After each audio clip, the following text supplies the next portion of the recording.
What's up, guys? Welcome to another edition of the Defying All Odds Podcast with your boy Rafa. Over Your here, boy I got- Jesse. Yes, and we got a special guest today, my god brother, Diony Concepcion. Thank you. How you doing? Good, Glad good, to be here. Glad to be here. Yes. Long time coming on, honestly, please. But we're here now. Tell the people a little bit about yourself. You know, where your roots came from. Well, first and foremost, Dominican. Yes. Born and raised Washington Heights, which is important, but Dominicano. have been going to the Dominican Republic since I was one. My parents made sure I was going to where my roots came from. So That's like a big tradition. Like Dominican households gotta go every year. that's right. That's You right. gotta show out. You gotta show out. Yeah. That's right. So I still eat my my mango, which I ate today with the tres There you go. golpe. I look at the burger. I say, no, I want something else. Arroz habichuela, something that hasn't left, at least in my family roots. Cooking is very important. So Yes. Okay. You were born in Washington Heights, as was I, right? Washington Heights is the best kind of heights, okay? Yes. And I know, obviously, super family, I know, your father particularly, he was very big into music. Right. And he always told me that he was kind of the man that kind of helped you mold yourself into the person you are today. So, on the music side, yes, for sure. so tell us a little bit about that music side. So my father, he always, let me give you more of a backstory. He's always playing music in my house. He was always an inspired singer, and there was always instruments in my house. Yes, I remember. So every Sunday, most of you, when it's cleaning time, putting music, and he would sing his favorite songs and got me exposed to a lot of his music that he liked. But made sure, I'm one of four that we were, touching an instrument, and one of the first ones was piano. Mm-hmm. So we did that first, and then and that's how he always made sure we were not just listening to something, but actually working on a craft. So piano was the one. So I was able to learn how to read music, played piano.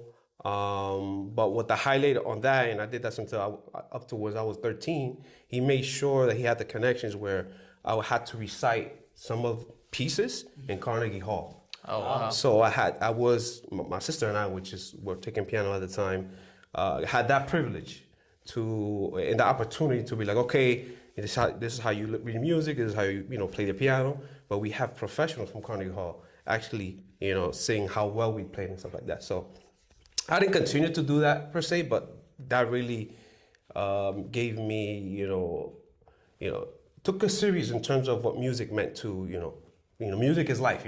That's how I looked at it. So, Right. And then I continued to do other stuff when it comes to music and appreciating what that meant moving forward. So in other words, like your parents are pretty big, and like obviously with the kind of background that you have in music, right? So any like kind of specific genres that you were kind of attached to growing up, or are you still attached to it now? Like, Your cup of tea. yeah. For piano, obviously it was classical music, but my father was always playing bolero, Yes. Ooh, love it. old school bolero. you So go. I gravitated to that, and because of the time I was born, so classical music. Let's say I'm young, I'm 13, whatever. The boleros, because I'm used to listening to my father put in the house, but I grew up with hip hop. So because music was in my life, besides playing instruments, I would like to break dance, and I got into all that. So hip hop is my cup of tea. Wow. Like the old beatboxes back in the 80s. Break all the beatbox, break dancing. At that time, I don't know, it was more like, I don't know, not the Nas type of music, the Mobb Deep type of music. That's the at the time that I was paying attention, listening to the radio, trying to figure, since I didn't have money to buy music, Right. I would record it Oh, while it was playing on the radio, stuff like that. So, that's what I go to, my preference. Yeah. When I want to remember my childhood or the time when I was in high school and junior high school. So Okay, that's cool. Okay, all right. So yeah, the music kind of puts you in, and I remember too when I was younger, because his mom used to babysit me whenever I came out of school. So Right. yeah, so I used to be at his house a lot when I was younger, and I would hear a lot of the music he was singing. His father, so who is also my godfather. So There you go. But yeah, and then apart from the music, I know that kind of helped you kind of find a little bit of a path when you grew older. After during college, you started making your own connections. Right. And then kind of finding your way and how you can, I guess in other ways profit from it, right? Right. And make your own business necessarily. Right. One of the things that and I'm talking about like immigrants when they come to this country, at least at that time when my parents came, they didn't have the education that we have the privilege to have. Mm-hmm. So they had to find their own way. So they're natural entrepreneurs, right? Can we say that? So for my parents, so I was around that from my father and my mother's side. So yes, I saw my father work hard, my mother, stay at home for the most part, and then the factory work. I saw that, that my education was, your education is not to find a job, it's to generate or have financial freedom. I knew that from the beginning because of my uncles having supermarkets, bodegas and stuff like that. So great cash flow. And I was around a lot of that. So my mindset was, okay, how can I build my own business? I was 15 years old, 16 years old. And then think about this. My father was working his corporate job, but he had a grocery store. So I had to help my mom run that. So that's that's why I learned how to, okay, that's how business works, right?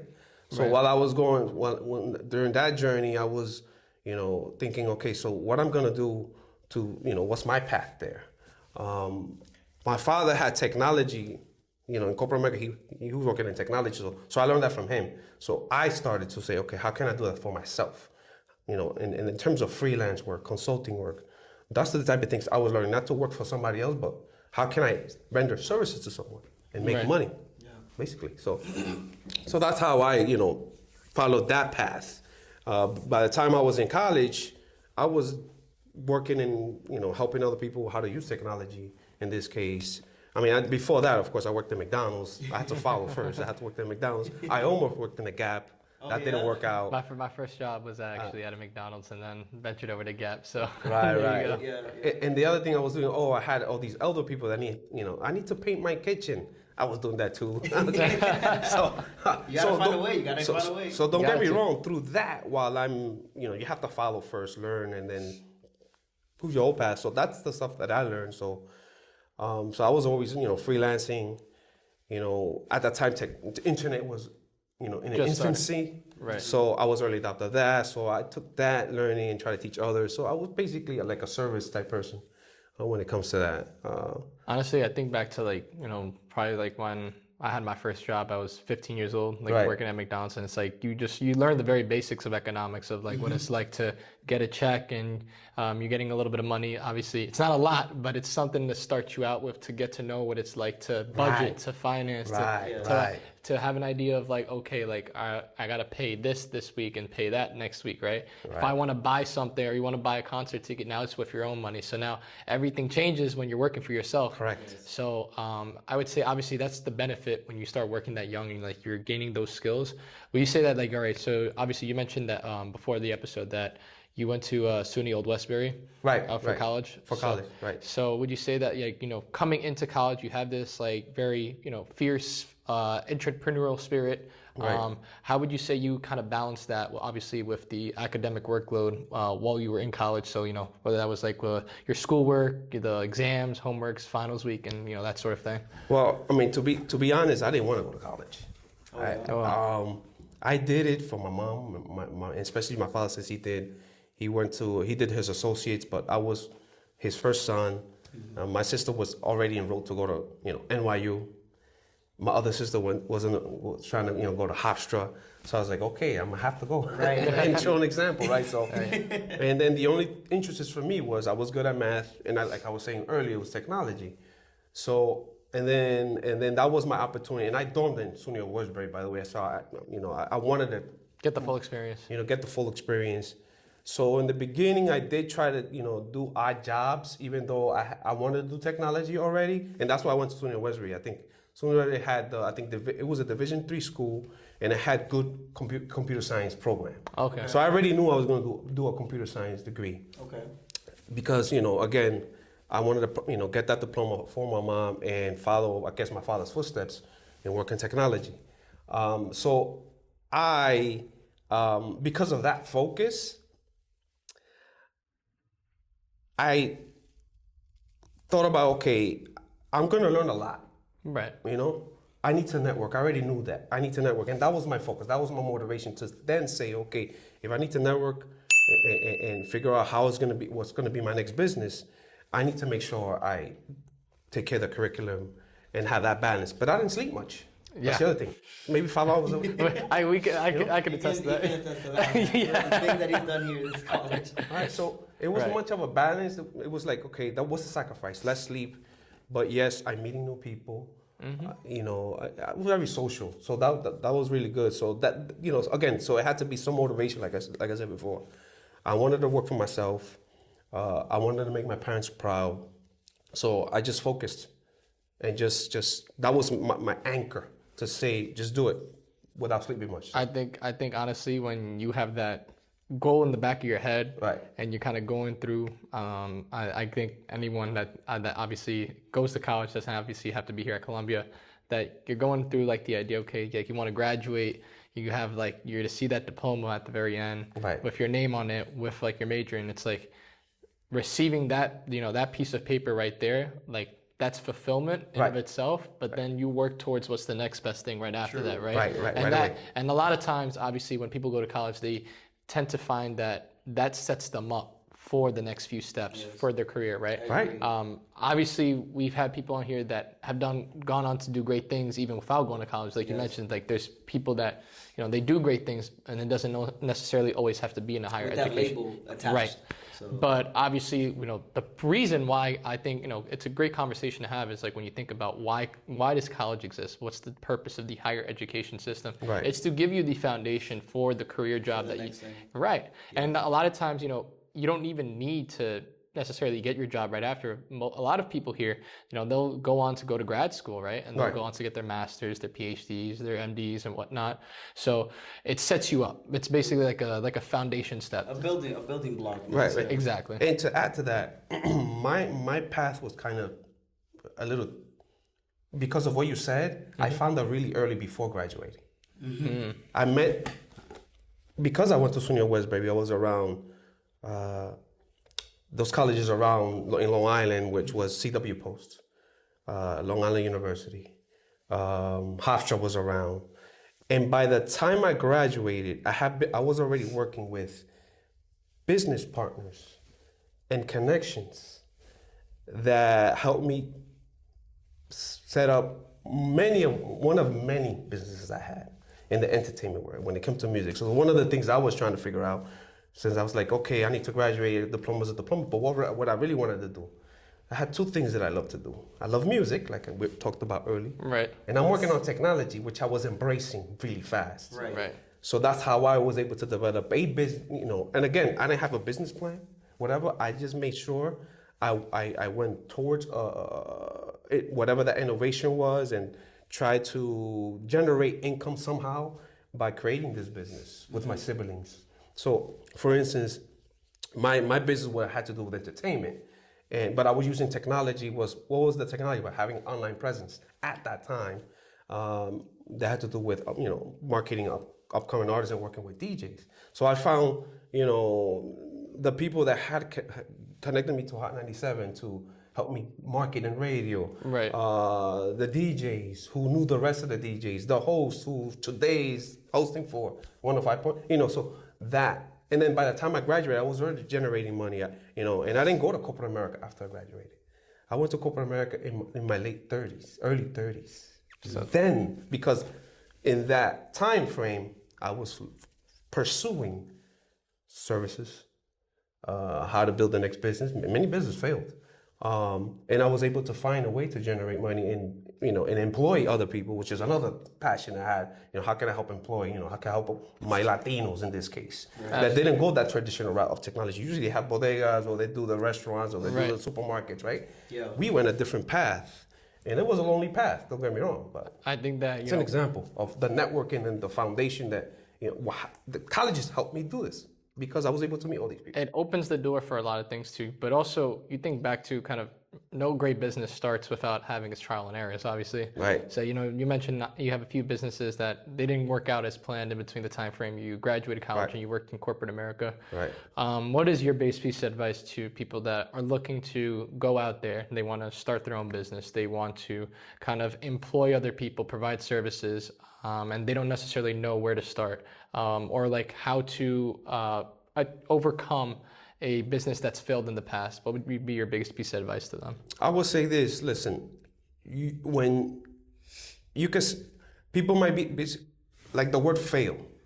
I don't like to use that word much. It's more of, well, that didn't work out and you didn't lose anything. You have to win from those, those failures or those, those goals that you didn't meet, right? And I say that. Keep going, because in the journey, as long as you learn from those, things that didn't work out, that's the wisdom you take with you for the next iteration of your goal or milestones. So I would say keep going. Think of like an NFL player. You lost yesterday, keep going. You're probably going to win next time. And that's I take that simple approach. I don't want to add too much to it, because take a step at a time. Break the big things to smaller milestones for your bigger goals. And in the journey, you're always going to win, because you know why? You're trying. Exactly. And a lot of people don't do this. Right. I think that's true. Yeah. I think the main thing about it all, right, when it comes to when you put yourself out there in these environments, let's say, going to college or putting yourself in these events with, high minded people. It's all about, not necessarily what you know, but who you will find. Right. Who who's gonna put you in this the next room for you to learn and grow through. Right. So when you're able to find those people and get a circle around you that can help you guide you into the next chapter in your life, that's what's gonna get you to the point where you can keep on building on what you're already trying to create. Right. And even if you fall back, you have people that are gonna hold you and be like, hey, all right, you trip, it's all right, I got you. Push you back up, keep it going. Right. Until you make it to that point where now you can say, all right, I tried all these things, but now I'm in a place where I feel stable, consistent. Correct. I have a good direction, and that's what it is. So. And to add to that, those people that are going to support you and they're going to keep you, they're going to support you when you fall, is because, you were there to help them. Right. Mm-hmm. One of the things that you want to do to build relationship is, what can I do for you? Yes. And don't expect anything back. Absolutely. At that point. And that's how you start, creating that, true relationship, not a transactional relationship. True. Mm-hmm. That's what helped me too. I wanted to add that thing, learn from your mistakes and continue, and then continue to help others at the same time. So a lot of times I will say that a lot of these relationships that we have, it doesn't necessarily always have to be our family, whether that's, friends that support your business or support what your next endeavor is. They don't necessarily, there's no way to put like a dollar sign on that relationship, right? You don't ever know. And you never know when you might need them, and vice versa. They never know when they might need you. Correct. Right? So this applies to even outside of a business context, right? Like whether you're in a college and you have a professor, right? A lot of times, when a student needs help and they ask help for a professor, you always look for those kinds of professors that are going to be able to look to you on a human-to-human level, and not necessarily on, I get paid a six-figure salary and therefore I don't really care what the student has to say, right? And the same vice versa for the student. You expect for the student to show respect to the professor and not, right? So there's always a kind of a fine line, I would say, where you're always trying to make sure that you're being the best version of yourself, first off, right? And no matter what happens, and even if you do have a bad day, I think I always like to say you don't have a bad day, you have a character building day. Correct. Because I like that. The reason why is because like what the name says is that you're building your character, you're building the kind of the information that you're taking in from around you and kind of compiling to say, all right, well, maybe things didn't work out. Like you said, it's not necessarily a failure. It's rather the next step to gain that success. Correct. So I love it. Yeah. I mean, and you definitely have succeeded at the end of it all, right? With all the failures you've been able to put yourself in a position now where you can say now you work in IBM. Yes, right? yes. So I know you told me you created your own, made multiple websites for others and for yourself. Right. Tell us about how you ended up going from out of college, right. And then like you said, you didn't go into corporate America right away. Right. That between period to lead up to that. Right. So when I was working with my father earlier, when he was introducing me, work on technology. Look what it could do. Look how we can help others that they don't know how to use technology. I found I really love to do that and render service to people, go to their houses, fix their computers, whatever. So I always had that back in my mind. So while I was working on my own business and stuff like that, I always made sure that I had time while I was running my businesses or many businesses that failed, that I always took time to do some freelance work parallel. I could have been making way more money on my business, and the freelance was more of, okay, keeping me in touch with people and making sure I'm on top of technology of people that in general, because right. Business has you gotta wear many hats, right? But I wanted to make sure I had a hat on the technology side. So while one of my last business did what it did, and I had to start to think about generating income in corporate America, I made sure that because of keeping in touch with technology and rendering services, I was able to transition in corporate America. Say, well, what I'm gonna do? Well, I could be a web developer because that's one of the things I was doing, and so I was on top of technology. Corporate America was a little bit behind in many things, and I was able to take advantage of that. But the difference obviously was that I had to work for somebody else. And then since rendering service to other people, in this case small business, mom and pop stores, whatever, I think I was able to say, okay, now I'm rendering a service to this other entity, and it's similar. So, but I had to let go, not pursuing the entrepreneurship, trying to work on a business or any new business, because that was going to take most of my time. And that's the thing that I did. It was difficult. Working 9 to 5 was not something I was used to at 30. Yeah. Right. Because I had all the freedom before, and yes, I didn't sleep much, but it was more rewarding, for me. Mm-hmm. And I didn't have to work for corporate America for that, because I saw my father do that. And I had a lot of friends of mine who would leave their jobs to work with me, not for me. But it was tough, don't get me wrong, because at that point I was changing my priorities too. I was like, well, I'm about to build my family, so I had to take less risk. I was more risk averse before, so so that was what was going through my mindset, at least to give you an idea. It was tough, but don't get me wrong. By the time I went to corporate America, I focused on how things are structured is different. So I was learning that in corporate America, and still was able to still render services outside of work when I found the time. Right. So yeah, it was tough, but that's how I led up to that. I think one of my first job was working for JP Morgan. I was working for their institutional marketing section of corporate, and I was basically maintaining their online presence for the white papers they used to write about large cap, this is finance, small cap stuff. So yes.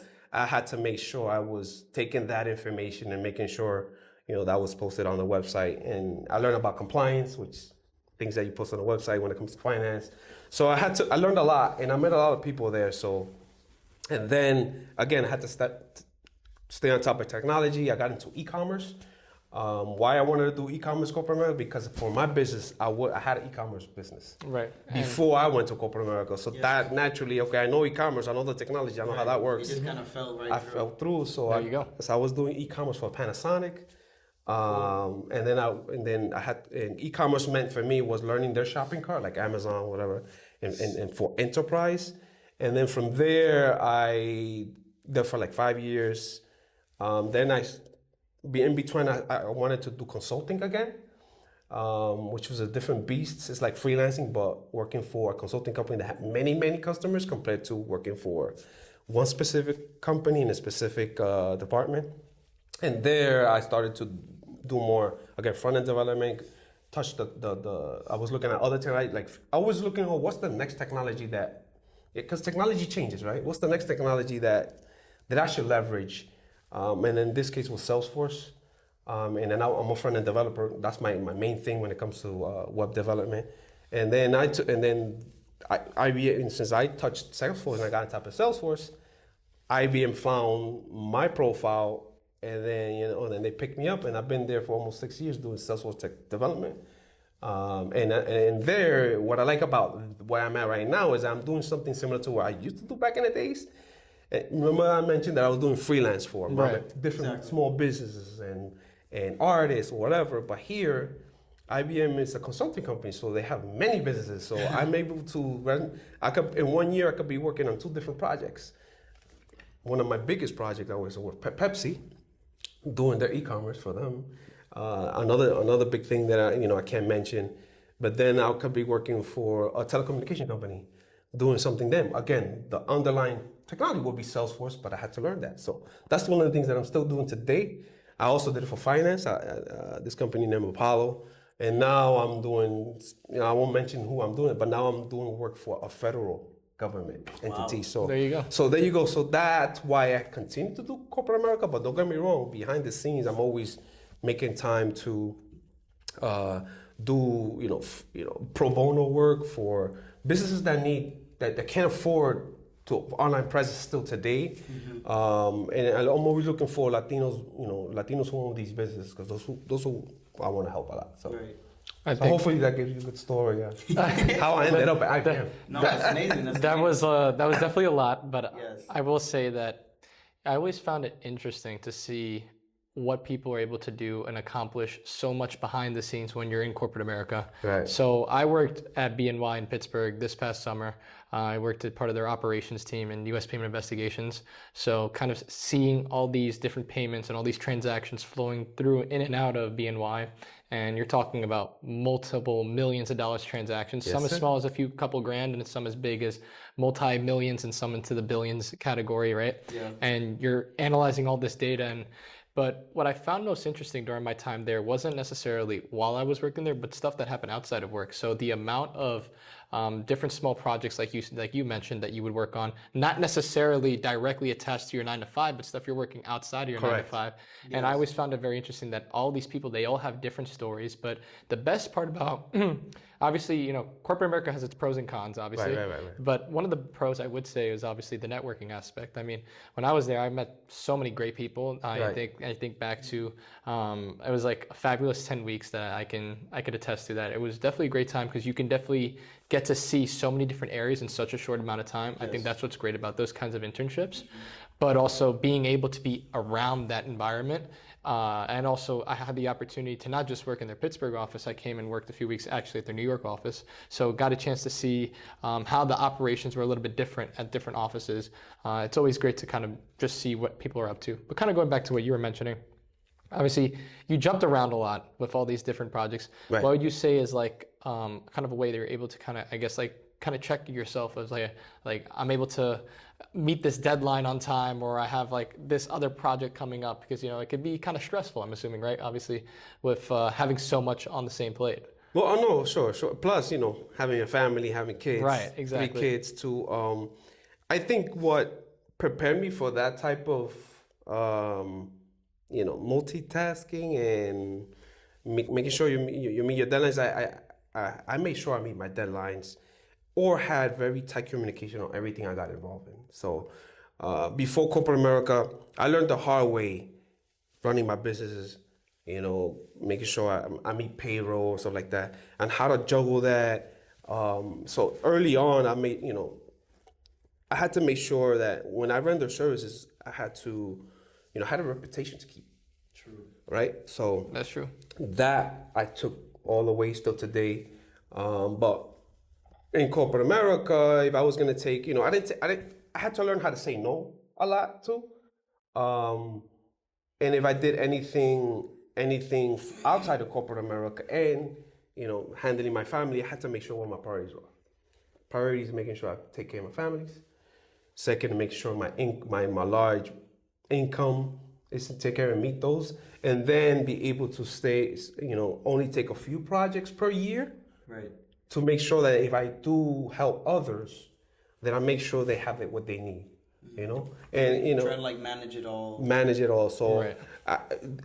In your early years, in your 20s, when you're 18, I'm glad I learned, how to, manage time, and then by making those mistakes early, by the time I'm in corporate America already a little seasoned, I pay attention to those things and make sure my priorities are met, Mm-hmm. I think that's that one like hairline thing that people don't often see when it comes to working in corporate America, right?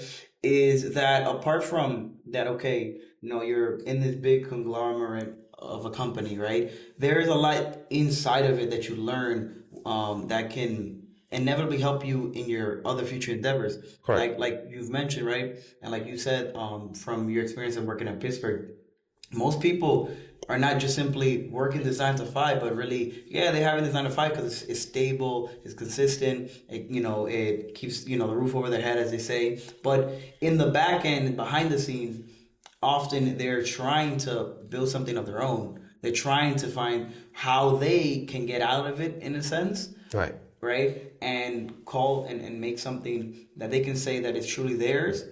And by staying in this space, they see it and they learn, okay, all right, X is doing Y, so when I do Z, I know what to do, right? Correct. And again, it goes back to about, who you know, not as much as what you know. Because again, through life, you're going to learn what you need to know, right? And along the way, you're going to get through those obstacles and make mistakes, right? But the people that are surrounding you and the environment that you put yourself in is what's going to keep that door open.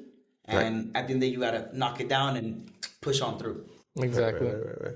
And I think we all are involved on many more than just 9 to 5 nowadays. So yes, especially in this day and age, right? Right, because you're trying to find meaningful. You might not find that's meaningful to work with where you are right away. Yes. But you're finding other areas, and what you have to do is one thing, what you want to do is another thing, and what you can do something else. So those are the three things I think a lot of people juggle. So. I mean, I think back to when we were at the Gap, we had one of our managers. He had like his own real estate that he would run. Yes. And he's shout out to Jose. Right. Yeah. Also shout out Dominican Jose. too. Also Dominican. Yes.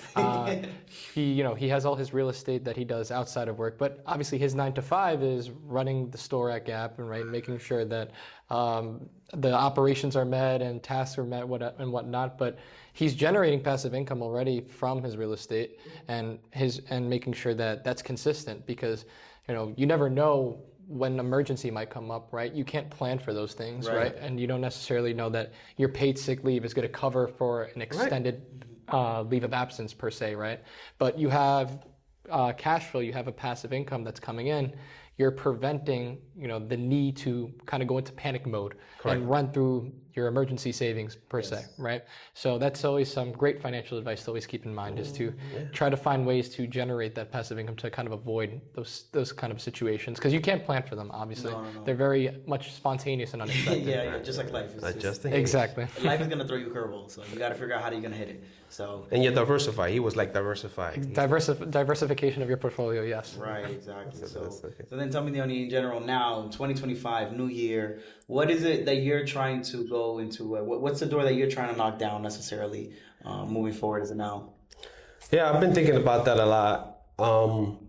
One of the things I want to do this year that I didn't do, that I kept it in the back burner for the past 5 years, I would say, because my priority has been my family, making sure they're taken care of, and and all that, is I'm going to network more, and I did this a lot before.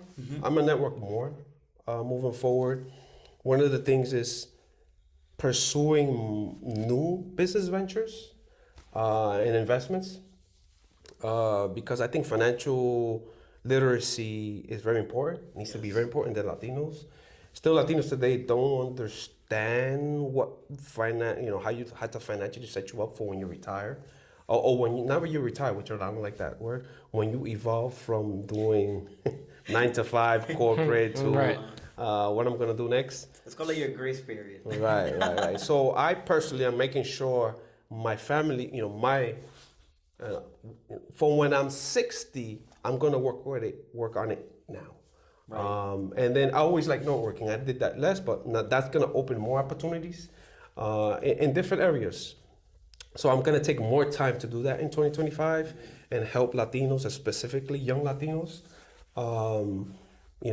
Teach them how I was able to succeed in many areas. I'm not still yet, I still don't say that I'm successful because my standards are high.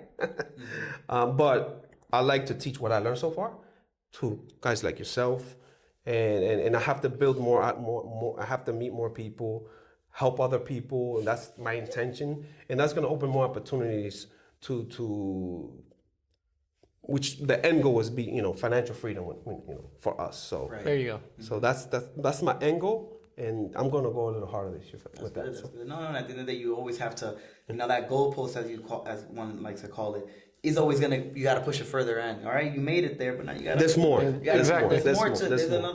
There's more to it on the. You other got the touchdown now, but now you got to win the game. Right, Correct. exactly. So, exactly. That's amazing. And I mean, if anybody would like your services or whatnot, is there any place that they can find you, whether it's your social medias or LinkedIn or a website or whatnot? For now, you could hit me up in LinkedIn. So look for Diony Concepcion. I don't think too many people have that name, but Diony Concepcion on LinkedIn.